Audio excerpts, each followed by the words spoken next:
సుగాలి ప్రీతి తల్లి పార్వతి తాజాగా సంచలన ఆరోపణలు చేసింది.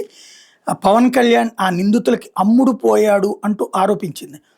సుగాలి ప్రీతి హత్యానంతర విషయంలో పవన్ కళ్యాణ్ చేస్తున్న వ్యాఖ్యలు కేసు నీరుగార్చేలా ఉన్నాయని మడిపడింది. అధికారంలోకి వచ్చి 2 ఏళ్లైన కేసులో పురోగతి లేదని కన్నీటి పర్యంతమైంది. ప్రీతి కేసు సంబంధించి పవన్ కళ్యాణ్కి అన్ని ఆధారాలు ఇచ్చానని, అధికారులకు ఇప్పటివరకు ఆయన ఒక్క ఆదేశం కూడా ఇవ్వలేదన్నారు. అధికారంలోకి వచ్చి సుగాలి ప్రీతి కేసును మొదటగా టేకప్ చేసి న్యాయం చేస్తానని హామీ ఇచ్చి ఇప్పుడు మాట తప్పుతున్నారని చెప్పింది. బేసిక్గా ఒకటే, పవన్ కళ్యాణ్ దాన్ని రాజకీయంగా వినియోగించుకున్నాడు తప్పించి దాంట్లో ఉన్న లీగాలిటీ చూస్తే అప్పుడే 2019కి ముందు అందులో DNA మార్పు జరిగిందని ఈవిడ ఆరోపిస్తోంది. బట్ అది ఎవరు చెప్పారంటో డాక్టర్ గారు చెప్పారని, కానీ అది నిర్ధారణ కాలేదు. బేసిక్గా ఆ కేసులో అతిపెద్ద లోపం అక్కడే ఉంది. తర్వాత జగన్ ప్రభుత్వం వచ్చాక మార్చేసిందని పవన్ కళ్యాణ్ అబద్ధం చెప్పాడు, కానీ అమ్ముడు పోయే రకం అయితే కాదు.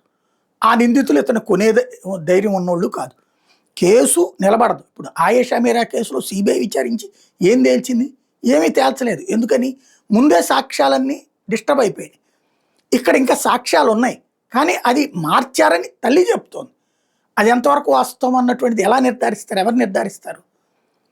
వాళ్ళు కోటీశ్వరులు అట్లాగే ఉన్నారు. వరుసపెట్టి ప్రతి ప్రభుత్వంలో కూడా ఆ పేరు చర్చకు వస్తుంది. దాన్ని తను రాజకీయంగా వాడుకున్నాడు పవన్ కళ్యాణ్. కాబట్టి ఇవాళ వాళ్ళ తల్లి మాట్లాడే మాటకి వీళ్ళు వైసీపీ వాళ్ళు ప్రొజెక్ట్ చేస్తారు. ఎందుకంటే ఆ రోజున ఆమె వైసీపీని తిట్టిపోసింది కాబట్టి. కానీ ఏమైనా న్యాయం జరుగుతుంది అంటే, చనిపోయినటువంటి ఆవిడ పేరుతో తల్లి తండ్రికి న్యాయం జరిగింది, ఆ కుటుంబానికి ఆర్థిక న్యాయం జరిగింది, ఆ అమ్మాయి చావుకు సంబంధించిన నిజం మాత్రం సమాధైంది.